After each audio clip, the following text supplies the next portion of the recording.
Welcome to another episode of Four Guys Talking About AI. I'm here with my good friends, Greg Sterling, John Gerard, and Neil Polacek. Hey guys, how are you? Good afternoon. How are you? Doing great. We got a lot of stuff to talk about this week.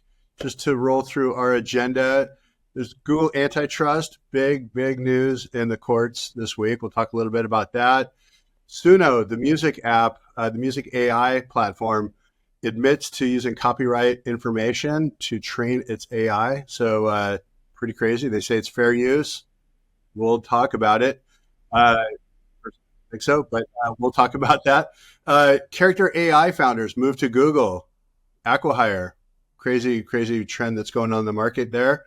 Palmer Luckey's defense startup is making AI weapons. What's that all about? We'll talk about that.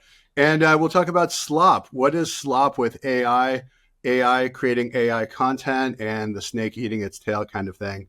And then we'll talk a little bit about struggling startups looking for bailout from big tech, which kind of loops back to the acquihire discussion. So first off, let's jump into Google's antitrust. What happened in the courts this week? Greg, you want to lead off with that one? Most people have probably already read about this, so I'll give you the very short version. Basically, Google was involved in a very long trial, very long process. The DOJ in various states sued Google on a couple of different, bunch of different claims. Basically, that it was an illegal monopoly in search, and that was that extended to paid search advertising. This is really the highest profile antitrust tech case since Microsoft in 2000 or 99. And Google was found to be an illegal monopoly. Being a monopoly per se is not illegal, but abusing that power to extract profits or to suppress competition or whatever is. And the court found Google was a monopoly in search and used its position to get data and to exclude competitors from getting access to data, the default search agreement with Apple. And then it raised prices on search advertisers with impunity, unconcerned about competition because it didn't really have any. So it's a huge win for the government and for the state attorneys general, and big setback for Google, but that's just the liability phase. There's a remedies phase of the trial coming up next month, I believe, where they're going to talk about what happens now. That's really where the meaning of this comes in. The liability finding is largely symbolic unless there's some meaningful remedies. Microsoft was going to be broken up, but then on appeal, some of that was overturned, and then the Bush administration, George W. Bush, in 2000 settled with the company. Nothing happened to Microsoft, and now it's a more powerful and arguably more powerful and more valuable company without question than it was back when it was a quote unquote monopoly. So nothing could happen to Google. But the interesting thing here, I think, and one of the probably almost certain outcomes from the remedy phase of the trial will be the end of the default search deal with Google on the Safari browser on the iPhone. And that is worth about $20+ billion a year to Apple. And so, Apple, an arguably innocent party in this, is going to lose that money. And Google, in an ironic sort of way, will get that money back. It's not going to have to do that rev share. And, people are still going to probably use Google. But the interesting question for our purposes, I think, today is, will Apple now sort of jump into creating a kind of full-blown Google competitor, which is something that people have talked about for many years. But with the advent of Apple Intelligence and the partnership with ChatGPT and ChatGPT's announcement of Search GPT, plus the fact that Apple has a big search index, all of these things suggest that Apple might do something more with Siri and something that looks like search, going forward. And it might be competitive with Google. And that's kind of the interesting thing, an AI-based kind of search experience that searches maybe your device and the internet and some other set of databases for information. But if the analogy is Google Maps versus Apple Maps has taken meaningful share away from Google on the iPhone. And so we don't know exactly what that is, and Google's still the dominant sort of mapping platform, but iPhone users use Apple Maps now and don't use Google Maps as much as they once did. Well, so that might be an analogy. What could Apple do with writing a check to themselves for $26 billion, right? Isn't that the sort of... No, that's what Google was paying to Apple. Right. So they have to then, they got to put the money to do something better. I don't know how that was accounted for. It might have been in their services revenue, or I don't know where that showed up in their balance sheet. But anyway, they theoretically would lose that money. And does it surprise anyone that all this? I mean, there's some document floating around on the internet that has all these incriminating. The Department of Justice released all these documents from the trial, many of them redacted, but they're very, very incriminating. And they make Google look like a very scheming, bad actor, pretty strongly. And I think that's why you got this outcome, because Google very clearly at trial looked like a bad actor that was manipulating prices in search advertising to meet its quarterly numbers. They would say, hey, we're not going to hit the numbers. So they would raise prices. One of the reasons why they did the default search deal was to keep data away from their rivals and to get access to sort of the trove of data that was available on the iPhone. So it seems very much a sort of strong arm move. So they really look bad based on these exhibits that were introduced at trial and the testimony of their own people in many cases.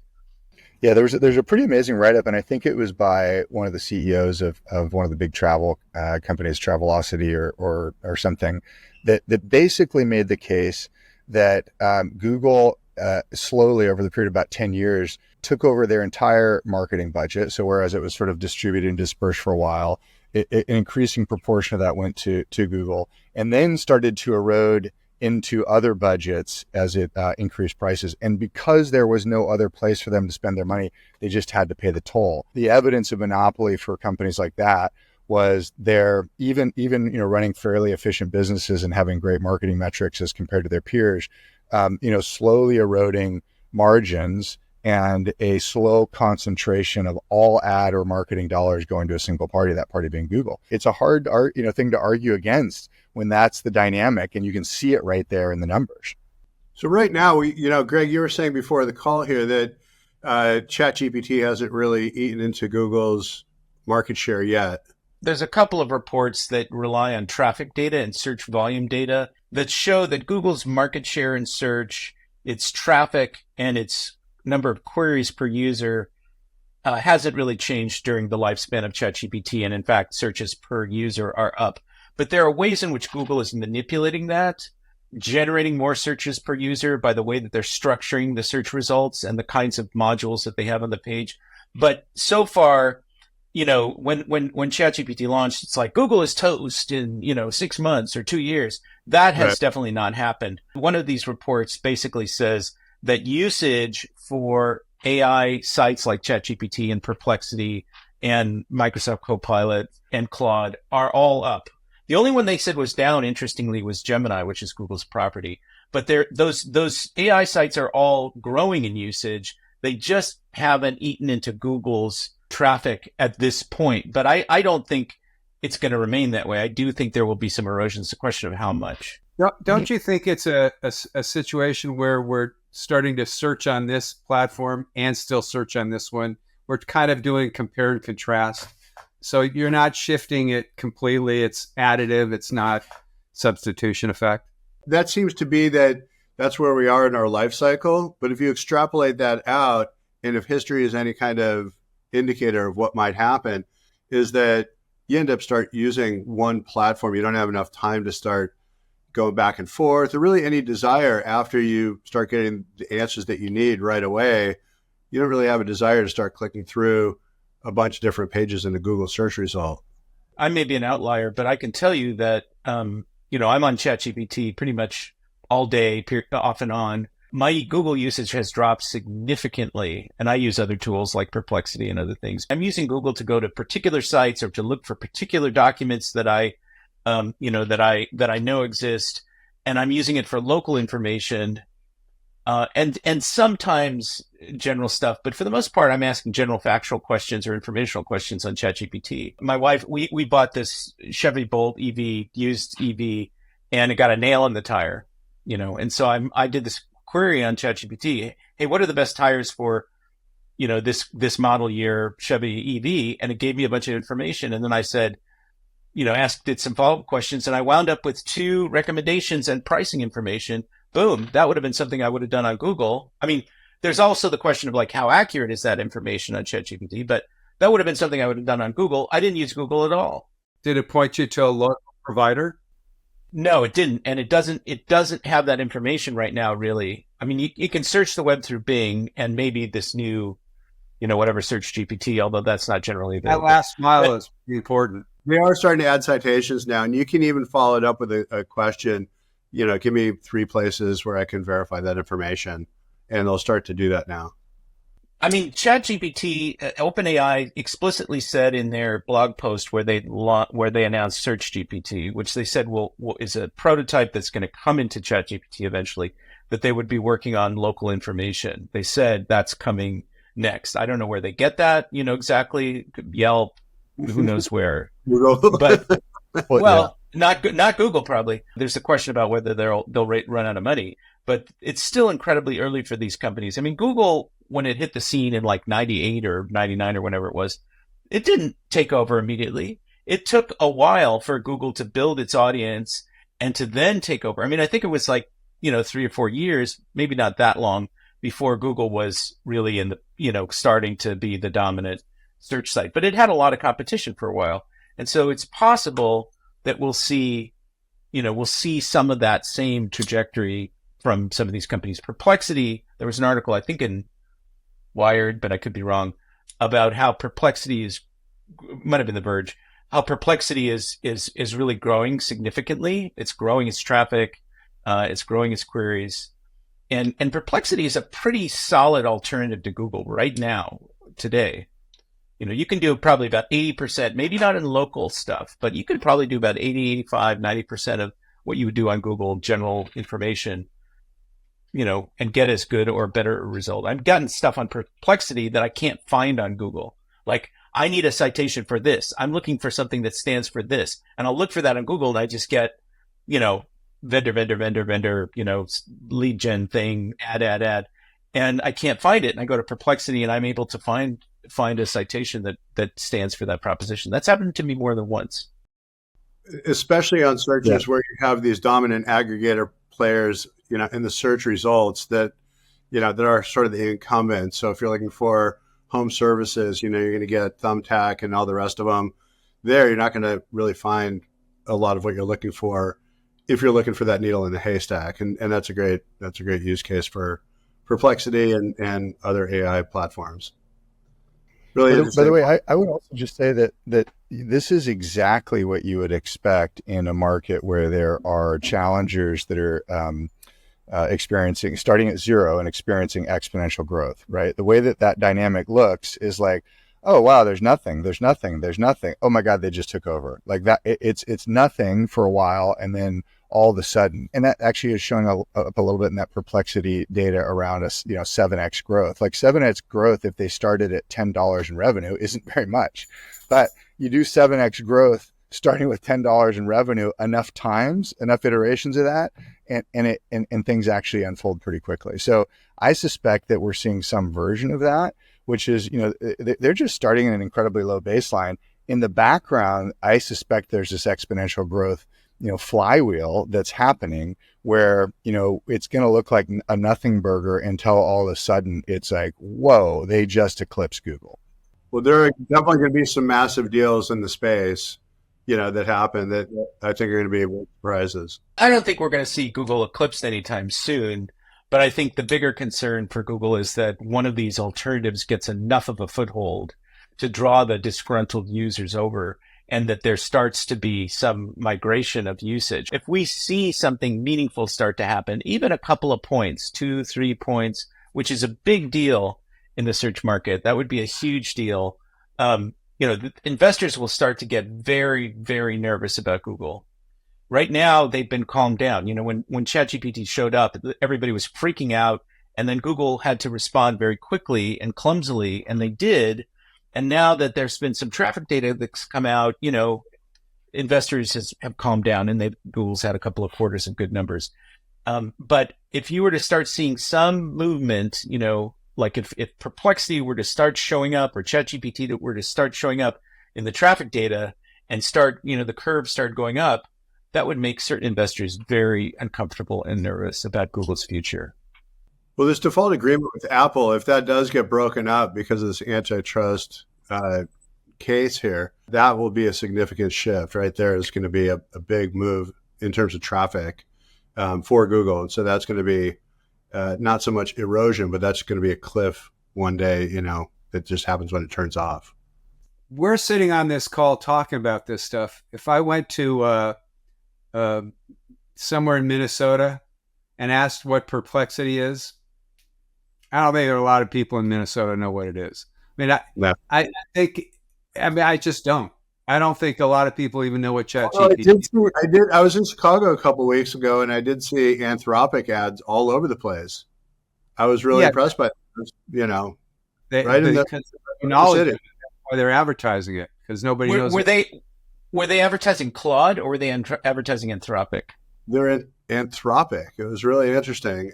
Huge billboards, just giant, building. Maybe a conference in town.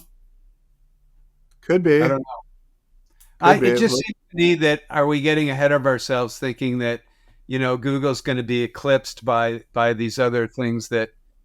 I don't think it's going to happen like that. I don't think it's an all or nothing, game here. I mean, right now, Google is the player. They're the gorilla in the space. But, will some of these other players get market share? Yes. Will Google get challenged along the way? Certainly they are with this antitrust case. And if this default agreement with Apple gets blown out, that's going to definitely be headwinds for them. But, let's not forget, Google owns Android, right? And there's so many people that have Android phones, more than iPhones out there.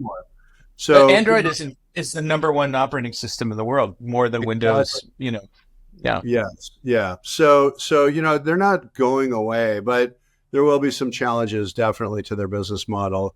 The important thing is that we get more competition in the market. To John's point about the Travelocity, I don't think Travelocity exists anymore. Maybe it does. I don't know. That's a statement about the monopoly status of Google, right? So, people like that, people in that situation need more options, and more choices keeps prices in check. So we need more competition in the market, and whatever form that takes, or however that comes together, would be a good thing. Well, right now, so there's this story around Character.ai founders getting acqui-hired to Google. That's a big move. Last episode we were talking about Character.ai and their growth, and their valuation went from $1 billion to what seemed to be maybe $5 billion in a very short period of time. It's like less than a year. And so when you have the two founders of the company who worked at Google originally, went to go start Character.ai, raised a boatload of money, hundreds of millions of dollars from VCs like Andreessen Horowitz and others. I don't know if Sequoia was in that round, but a lot of heavy hitters are in that round. And then these two guys go back to Google as part of an acqui-hire and bring a whole bunch of IP along with them. That's a really interesting move that's happening in the marketplace on its own. But B, it shows that Google they're going to be aggressively going after some of these companies that are creating new IP in the AI space and seeing if they can buy it at a discount. The losers in that whole scenario are the investors who put up all this money, who are going, wait a minute, so I'm curious to know what's going to happen with some of the agreements with future rounds of funding that happen, to say that you're I don't know what kind of language it's going to be, but some sort of way to prevent this from happening in the future, so that founders can't just raise a bunch of money and then get hired by the competition and leave the investors carrying the bag. There's a lot of interesting angles. I mean, I wonder from an employment law standpoint whether you can. I mean, I guess that you saw, when companies are acquired, there's often a sort of a 2-year time frame where the founder sticks around, and so I guess you can do that contractually. I suspect people are trying to craft that language, right now to protect themselves in the future. It might be the case that there are people a layer below these guys that are going to step up, and they'll be just as effective, if not more effective. That's always a possibility. There are talented management types around. But this seems to me to be, a circumvention of any kind of regulatory scrutiny, right? So you've got international regulators that are looking at these big investments that the giant players are making in the AI space, right? Amazon, Google, Microsoft, and they're all sort of being investigated to varying degrees in the UK, in Europe, and I don't know to what degree here. But this is a kind of in around that kind of thing. If there was going to be some acquisition, that would be subject to all kinds of objections and potentially blocked. And so now, you get the brains and you can get some of the tech, and nobody can say anything about it from a legal or regulatory standpoint. Well, and I don't think there are enough regulators to follow up on all this stuff. There's so much happening. I mean, I don't think there are not enough people on the other side of the equation to police it. It's like a wildfire, in my opinion. What I read. I would sort of offer two ideas here. So one of them that's interesting about this Character.ai deal is it doesn't quite fit the mold of a traditional acquihire. So normally the acquihire is, full acquisition of the business's IP. You roll that company into the new co. The founders and employees, the assets that the company was really after, the buying company was really after, have big earnout packages, right? So they have to stick around for 2 or 3 years. It's sort of the equivalent of just hiring a team for a lot of money.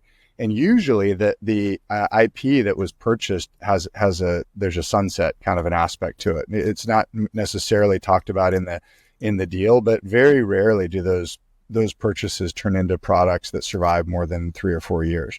So that's sort of the traditional acquihire. My understanding here is that Character.ai still exists, right? Google actually paid a little bit of a premium, $2.5 billion to existing investors, and as a part of that deal, there's new funding being injected into Character.ai. Yes, the CEO and another founder moved over to Google, but it's kind of a weird deal, and I suspect it does have precedent somewhere.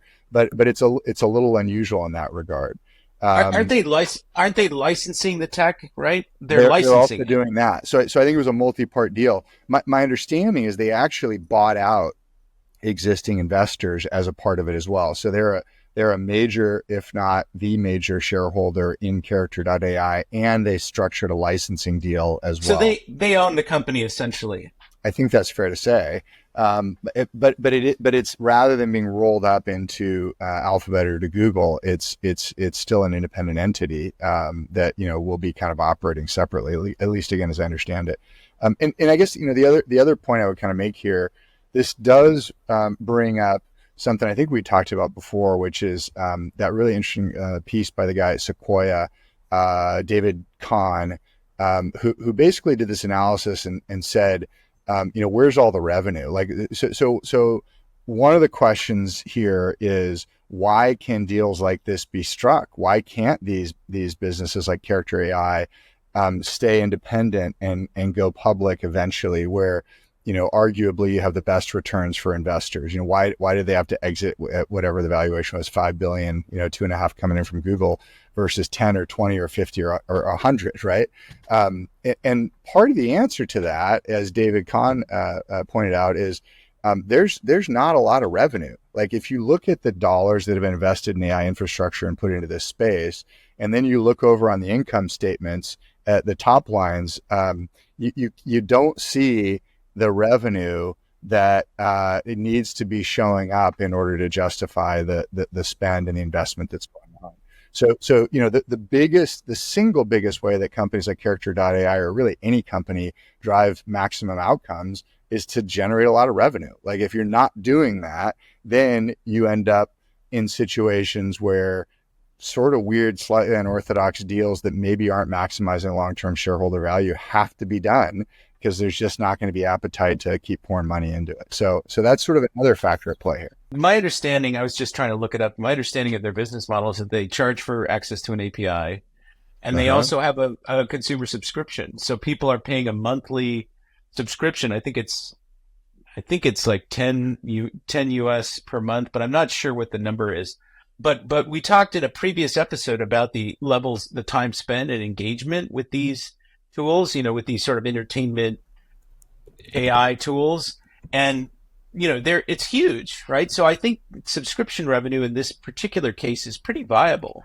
I mean, I don't know what their customer lifetime value looks like or churn or whatever, but it's a pretty straight up proposition. You want to talk to an avatar that you create or whatever. We had the whole AI boyfriend, AI girlfriend conversation. You do it and you pay your monthly fee. And I think that's pretty viable. I mean, there are other situations where it's less obvious. John, per your point, if they just raise that much money as part of this transaction, there's going to be a lot of marketing dollars that will go into it. I wouldn't be surprised if we see a lot of advertising coming through to acquire a lot of new customers. Yeah.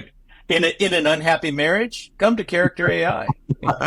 John, in those long sessions, are there additional costs for running the long sessions, power-wise? I mean, sure. Presumably, yeah. Oh, yes, absolutely, so absolutely. We have all these people Offsetting spending costs. time. Yeah, I'm sure that's part of it, but I'm guessing that they were smart enough to get their unit economics right-ish, meaning like for somebody who's paying, I'm guessing they're not losing money. Maybe with the exception of somebody like the 1% who's on 24/7 or something like that. But I don't know. Like that would have been like year 2000 math, right? Like how are we gonna make this all work, because the unit economics are upside down. Like for every user that pays us $10, we spend $11. Well, let's just ramp up the volume. That'll take care of it, right? Like that was the way that the thinking. Actually, and the thinking was, you know what, we'll figure it out. We'll catch up. It's an acquisition game now. Eventually, we'll drive that 11 to 9. We'll make a little profit. I don't think that they're probably doing that here. I think that there probably are unit economics at work. What I think is probably happening is, $10 a month is a decent, freight, a decent toll. 20 million active users. I suspect that 10% of those are paid. I don't actually know what the metrics are, but let's say 10% of those are paid. So you've got 2 million times 10, 20 million a month. That's actually sounds pretty great, right? Well, depending on, like, if they're raising 2.5 billion, 20 million a month, 240 a year. If their spend is, let's say $1 billion, $1.5 billion a year, that 440 a year in revenue is not, they're not closing the gap on that. And especially if they've got a trajectory that looks like this, where they sort of they're flattening out somewhere. Somebody's looking at that and going, there's not a lot of ways we can close this gap between the 440 and the 1.5. So let's do this deal. Now, again, I'm just speculating wildly here. I'm not aware. There may be numbers out there about how many paid users they have, and maybe the math's a little different, but that's sort of my guess. An analogy here quickly about search. So apparently, Google is serving a bunch of different elements on the search results page. The sort of different modules, other than just the straight organic links, which link to websites, cost more money than the organic links. So if it's just serving up WebMD or Angie's List or something, that's one cost. If they're the video modules, people also ask, and the other stuff costs more than that. And the AI overviews cost a lot more than that, right? So there's a high cost to Google's AI overviews. So by analogy, there probably are, to Neil's point, the more you spend time on it, the more expensive it is for them, I would suspect. But, I mean, unless you're, sure. Yeah, absolutely, yeah. I mean, there's by the way, there's data that shows that it's 7 times more expensive to run a search on ChatGPT than it is on Google. Also, let me break in real quick to say just how incredibly off that I was. So there's actually projections about what Character.ai's estimated annual revenue was. I was doing the backwards math on 20 million active users, 10% are paid. Anybody want to guess what the actual projected 2024 revenue is, at least according to this site? What was your number? I was saying at most they would be at 440 million. Which was actually kind of a crazy number in retrospect, because it was $10 times 2 million. 16.7 million. Yeah, 16.7 million. So wow. if we thought the gap between 440 and $1.5 billion a year was hard to close, how about 16.7 million to $1 billion or $1.5 billion? It's hard to pay. There's at least $5 billion valuation, right? I mean, that's that's generating $16.7 million in revenue and a $5 billion valuation. So that's the larger point about the 600 million article that you referenced, John, is that is that, there's some revenue growth, but it's not commensurate with where these companies need to go to justify their valuations and to deliver the returns that are expected to get to an IPO or whatever the exit is. So that's maybe what's driving some of these deals, is like people are sort of seeing the writing on the wall and, try to monetize now or whatever, as opposed to having to raise money later in a down round. Yeah. The biggest defense against these weird deals is to have a revenue number that's 20 times bigger than that 16.7 million. Yeah. We're talking about crazy rounds of financing. Palmer Luckey, the guy who created Oculus VR, he now has a new tech startup called Anduril, and it raised $1.5 billion to create AI weapons for the government. So there's some pretty crazy valuations going on in the market right now. At the top of the pile here, it's really pretty fascinating what's going on. And if you're freaked out by the Boston Dynamics robots, you can only imagine what comes with a $1.5 billion round of AI weapons. Skynet, War of the Machines. I mean, that's some scary shit that, you can just imagine autonomous. I mean, a lot of the aerial campaigns that are conducted today it's happening in Ukraine by drones in one form or another. And you can just 20 years, drones have been doing a lot of or nanobots, right? Like these, ant-like kind of farms that form nanobot farms and just do insidious things. And then imagine the vulnerability to hacking or abuse or who knows what. So, I envision all these sort of sci-fi plots, thriller plots that come out of this, but it was inevitable. I mean, I assume there's already been a lot of work done in this area, but it was inevitable, and it's scary as hell, I think. This is public information, right? That's the thing that surprises me about this. Of course, this is going on. Of course, it's been going on, but for it to have this kind of press around it and disclosure at this stage seems kind of crazy to me. Palantir has been a defense contractor for a long time, and they've been a sort of fairly high profile company, although you don't hear a lot about what they're doing. But that's mostly with data, I think. That's by design, right? Yeah. In the early days, it was a little hush hush. Like in early days, it was like, oh, we do data stuff, and it wasn't terribly clear to most people on the outside that what was really going on there. Pretty fascinating story. So let's switch gears here. Suno, the music AI app, they admit to using copyrighted music to train its AI. We've had several conversations about this in past episodes, but now they've admitted it. They say we have actually used works of artists that we know and love to be able to train their AI. I'm confused about this. They say that it's fair use to be able to do this, and they're just coming out blatantly just saying that we did this and it's fair use. So it's definitely going to put fair use to the test, but I don't see how it could be fair use when you've had precedents with lawsuits where even George Harrison, who wrote My Sweet Lord, got sued for that. And so many other people down the line have gotten sued for having a song that has, E, A, and G in the chord, and in the song, and they sound like each other. So lawsuits have happened. So how is this? This seems like at scale to do that. What do you guys think about this? I don't think that they're actually making a real case. I don't know that they believe their own argument here. What I think that they're doing is forcing the issue in the courts, right? So they're looking for a way to figure this out and maybe get ahead of the legislation side to basically say, look, this is here to stay. And I think that they're basically going for precedent here. That's sort of the only thing that makes sense to me. It seems like it. Yeah, it seems like if you're gonna be in that situation, you're either going to fight lots and lots of lawsuits along the way, or you're just going to go for broke and you're just going to go for precedents and say, we're going to get sued either way. We are being sued now, so let's just full throttle this thing all the way. Yeah.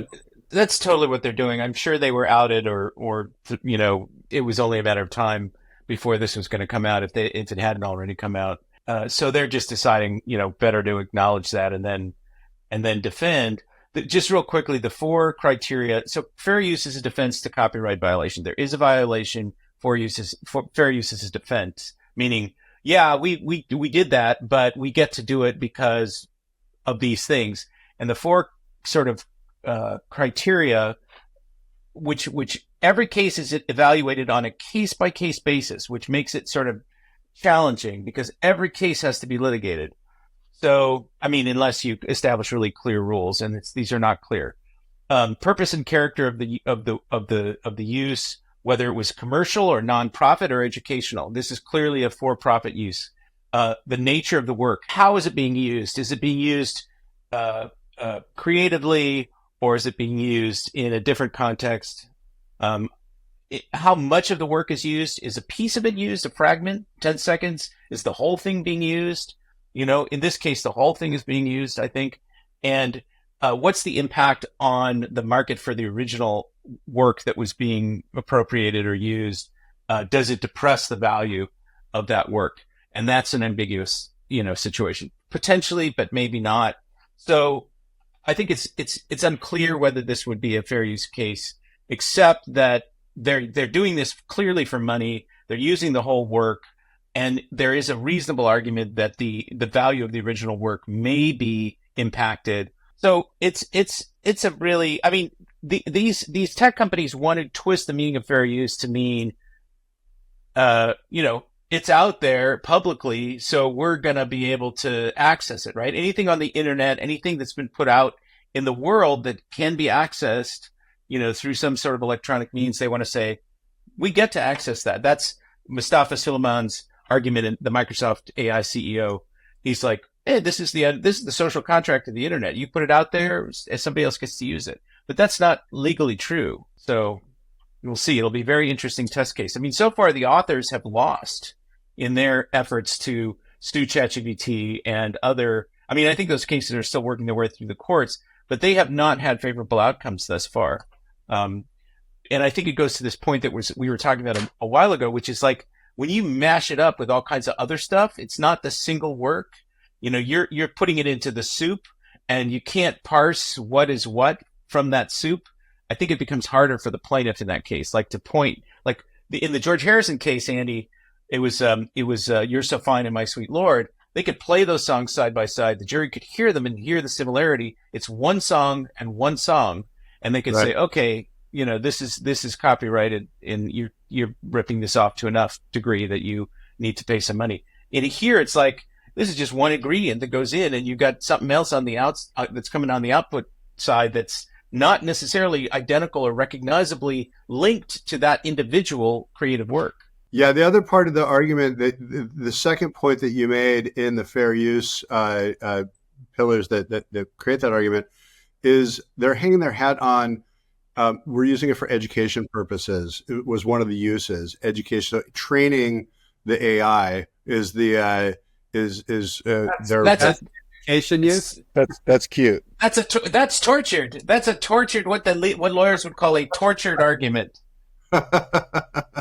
We'll see how it plays out. I do agree with you, Greg, though, on this idea of it feels like there's real meat on the bone around how much did this one piece of music that was ingested in here actually influence the asset that was created. And I think it's going to be very hard to, in most cases, to make the case that, like, hey, if we took this piece out, you're suing us, if we took your music out of our model and produced the same piece, it would be exactly the same. So what influence did your creative work actually have on our work product? And I would make the case, like, I would try to make the case like it didn't. The growing market for expert witnesses. Right. That's what we're auditioning for here. It sort of takes the idea of how much of the copyrighted work was used and kind of stands it on its head. It's like, yeah, we used the whole work, but the whole work contributed infinitesimally, I can't pronounce that word, to the output, right? It's just a tiny little sliver of what we put out. Yeah, we used it all, but it didn't really have a big impact. It wasn't really responsible for what we're created. It's just one of a billion inputs. So, our product doesn't really rely, as you say, on that thing. So we don't owe you anything. But if you were making a product and there was some small ingredient that made the product, significantly better than some other product, that's just a... But how do you prove that? How do you prove that one song, one artist's work is really having that kind of an impact on this oatmeal that comes out of the other side? In fact, it's probably pretty easy to prove that it doesn't.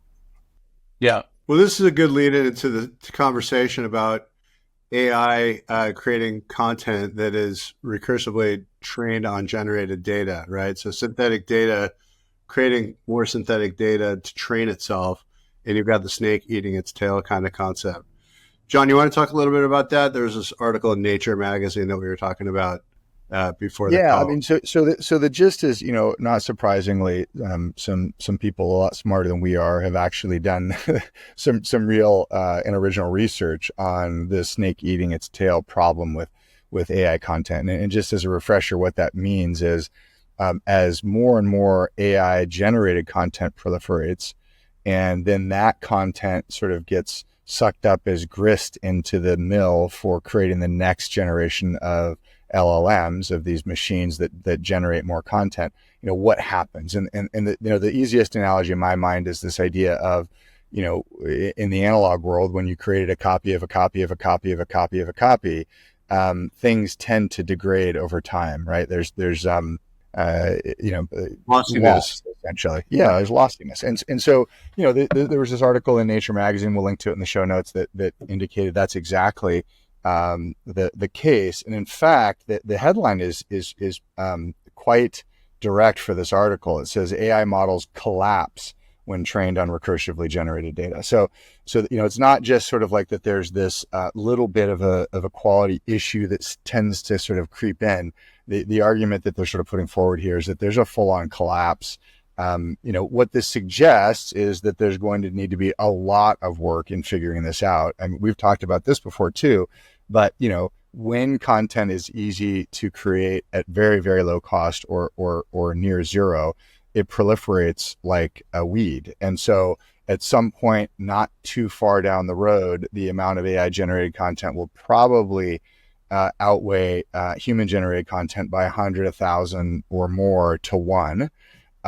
In that environment, how do you avoid recursively ingesting? Like, how do you actually identify the 1% or 0.1%? You can't. You probably can't. So this is a problem. Two comments. One is that Google is at the center of this problem in a way, because a lot of the way that the content that we're talking about, sort of published content as opposed to video created by individuals on TikTok or photos, for Instagram, people are publishing content at scale in an effort to show up in Google search results. That's one of the motivations here that's going on. So there's that piece. And Google's playing a kind of cat and mouse game with AI content a little bit. It doesn't prohibit it, but it's mindful of the quality issue, and so it's trying to address it in various ways, maybe unsuccessfully. And then you've got the idea that on the one pole is purely human written content, on the other pole is purely machine generated. Most of this stuff is going to be in the middle. There'll be some human in the mix somewhere, either to manage it on the front end or to do some editing on the back end. And so what you get is some hybrid creation, which makes it harder to distinguish. And what I think what happens is we get some regression to mediocrity. All the content, let's say content exists at a 7 level of quality on average. It goes down to 5 or it goes down to 4. And, that will degrade, but we'll get some kind of just mediocrity across the board. So everything becomes sort of gray. And this was this study that was done about how AI will help low performers improve, but it doesn't do anything for high performers. It doesn't equally elevate, based on your own capability. So it's like there's this middle band where it helps, and so it suggests mediocrity. or regression to the mean, if that's perhaps not inaccurately applied here. I'm not a math person. So is that where we're going? To I just mediocrity? wonder if that's maybe the best case scenario. Regression to mediocrity might be the best we do in the path that we're currently on. Where the other possible, even more dystopian outcome is total gray goo, like total garbage, right? Meaning, like, how many times does the piece about adding Elmer's glue to the pizza need to get picked up before that actually gets woven into the LLM, so that we get to this point where the factfulness problem that we've had already, or truthfulness, or whatever you want to call it, is amplified, and now all of a sudden it's not just the 0.1% that makes us all laugh and say, gosh, Elmer's glue on pizza is pretty funny, but it's like 60% of the stuff is extremely questionable. Yeah, the hard part about all that is you're going to have some level of curation. That's what comes with all this slop. Is the answer to that is level of curation that does a good job of fact checking and also presents. So that's against what, right? So that's the question. Like, if you want the curation and the facts checking, right now our best bullet in that is doing it against human content. Like, that's the only baseline that we have to say these are facts about the world and these are not. But that there, we're back in that loop, in that problem where if that is now suddenly 0.1 or 0.01% of all content, where are the real facts? It places a premium on human content and human editorial oversight. And I'm thinking during this conversation about how AI and the internet in general have impacted testing. We talked about this, I think, where people are bringing blue books and real-time exam taking back into classrooms. I mean, I'm not in the classroom, but I, vicariously heard and read about this where, you used to have a blue book and you'd be in class and you have to, when I was in school, you have to write an essay in the blue book and turn it in real time. And then there was a lot of digital test taking or whatever, and test taking at home. And so you have to, you move back to a more human process that can be verifiably, is verifiably human.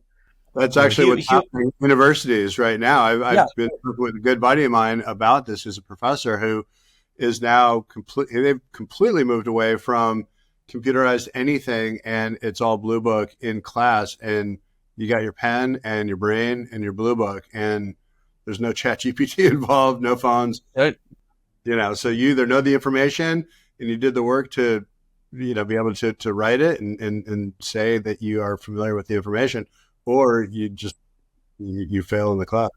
Now, do the professors use AI to go through the blue books and figure out which ones were the best? Yeah, scan them and evaluate them, right? Well, use the eyes and ears. This creates a crisis for the entire internet, right? If the logical extension of this into the sort of gray goo scenario, John, that you're talking about, then more and more and more of the content that you will get through Google or other sources online will be mediocre or inaccurate or just bland or whatever. That's a crisis for the internet. There's already spam and fraud and garbage that we have to wade through and that we have to be skeptical about. And this would make it worse and would make the internet less and less reliable as an information resource. There will be some credible resources that will emerge from this that will be in the face of all of this slop that happens. I have an Encyclopedia Britannica from 1985 in the back there. Hold on to it. Hold on to it. 100%. Well, I mean, that's scary. It's a scary thought. Well, and that's the role that brands play online currently, that is being sort of abused in some cases in search, is that people click on brands. They click on branded results in search results because they think the brand is going to be more credible or have more accuracy, reliability than some publisher that they don't know or source that they don't know. And so this is why on some level brands are favored in search results, because people keep clicking on them. Oh, there's Forbes. Click Forbes, click. And Google hears that, sees that, and thinks this is the most relevant result for this keyword because people are clicking on it. And so it creates a cycle where brands rise to the top because of all of the consumer reliance on brands as a way to separate the wheat from the chaff. And so brand becomes really important. It is important, becomes even more important in the future. Well, and brand is the easy path for the consumer too. I mean, well, that's right. That's why they take it. That's why they take it, because all things being equal, you don't have 20 years to research every nuance of this one versus that one. Brand is theoretically a proxy for quality or service or whatever the proposition is. Let's wrap up on an inspiring note here. Let's talk a little bit about something inspiring that we've experienced with AI this past week.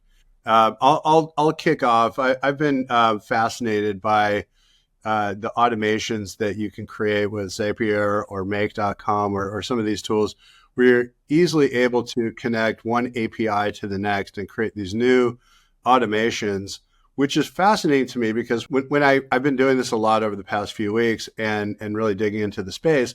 And when you start creating these automations, one over the other, you really can see how the impact is, what's going to happen to the workforce, as these things happen.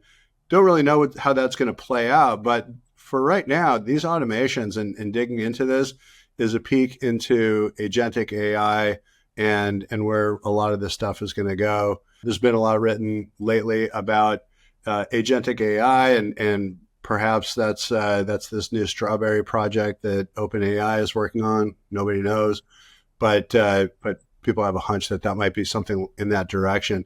But the automation that's happening currently by being able to daisy chain these systems together, totally fascinating and game changing. I've been talking to auto dealers lately, and I learned that one auto dealer who has 20 rooftops, 20 auto dealerships, has gone to one person managing all the inbound leads and using 20 AI, bots to manage to do the downstream stuff. And wow. So talk about that a little bit. Like, what are they doing? That's fascinating. They're managing the leads at the locations. There's a human who sits in the middle of these 20 bots. And what they're finding is that they're getting a 30% better conversion. Wow. Because those bots are available after hours when people do their shopping. And, Is this like a customer service thing on the website where there's an interaction with the? Well, it's not service; it's on the sales side. Well, I mean, it's a pop up on the website where people interact with it. It's an engagement platform, but 30% better conversion without humans is significant. It's just wow. Who does the follow up? Who does the follow up? The machines do the follow-up, and then eventually, there's some person, maybe it's that guy who makes sure it all happens, but it's the machine that does it. And, I just think that those 20 people who used to be in those dealerships, they're bye-bye. They got to find a new line of work. Wow. And the dealer's doing much better. They're much more profitable. So that's the world in front of us. It's really interesting. This past week, there was a crash in the market, in large part to the market reacting to say, hey, you've spent billions on AI. We haven't seen ROI from it. And there's a backlash from investors on that, which personally I thought that was short-sighted and reminded me of the bubble bursting in the year 2000 with the internet and saying, it's not profitable. It's not a profitable platform. So investors blew out.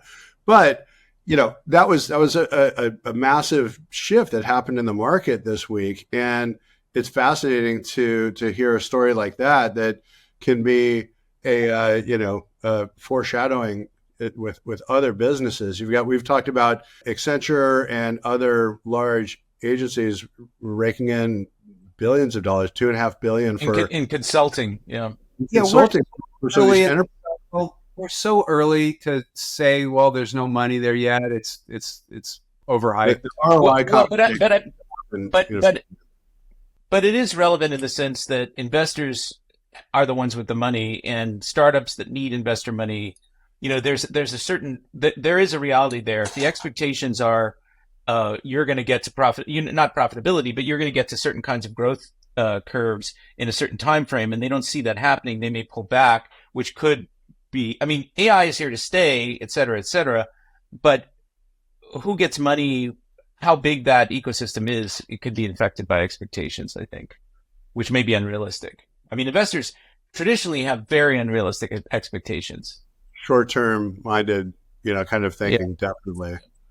Yeah. For me this week, it's really been about the power of AI for education and sort of self-improvement learning, right? So I just was blown away again this last week. We were up at our family's cabin in Montana on a lake that was built in the lake wasn't built in 1965. The cabin was built in 1965, and it's old, and it's got all kinds of old stuff going on with it. And I'll be damned if ChatGPT didn't help me to fix stuff and learn about all the things that might be going on and how to think about them and who to call to try to get support on things.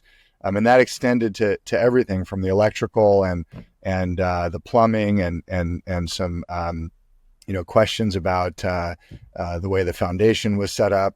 A bunch of stuff that I did on the boat, like trying to fix things. We had our mooring line, we had this little thing that broke, and I didn't even know what the thing was called, like a Jimbly Witch. They have these funny names in sailing, and it turns out it's called a shackle. And all I had to do to figure that out was take a picture of it and say, "What is this?" ChatGPT said, "Oh, that's a shackle." And I asked it questions about, well, do these things fail, and how do they fail, and how do I think about it? It's like, well, here's what it means to have a load rating. Here's how you lock the threads on these. Here's the difference between a thread lock version of a shackle and one with a cotter pin. Here's the difference between marine grade and non-marine grade. I didn't know any of that stuff a week ago. And it was like this massive practical live education that just blew me away.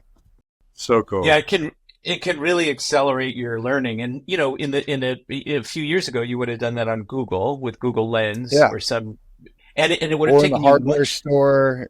It would have taken you much longer to get to the same point, but you get the information without the need to sort of click back and forth or evaluate the credibility of the different publishers. I would say something similar, but really about efficiency. I mean, a lot of the research that Neil and I've done, kind of reveals that one of the primary value propositions of AI is efficiency, time savings, productivity. And I was able I'm doing a lot of things that support that proposition, but we're doing a project, and I found 3 model examples of the output that we're doing. It's a particular kind of report that we're creating for a consulting client. And I was able to take those full reports, which were in some cases real reports, and then there was a dummy example, put them all together in one ChatGPT prompt and say, create a composite outline drawn from these reports. And it did it incredibly quickly. Really thorough too. It's really good. And it was really comprehensive. And it was like that whole process was a less than 10-minute process, maybe 5 minutes. 4 or 5 hours doing that, Greg, when I got No, that. well, and that would be it would have taken me the better part of several hours to identify the right documents and read through them and figure out what the relevant portions are to the project that we're doing. And it was just astonishingly efficient. And there's so many examples of that. And that is, I'm incredibly grateful for that kind of thing. Well, that both of those examples are exactly what Ray Kurzweil has been talking about for years, about the singularity and the AI and other technologies becoming a catalyst to make humans superhuman, right? We're in the early stages of that, and you guys were looking at your phone or maybe uploading some documents to your computer.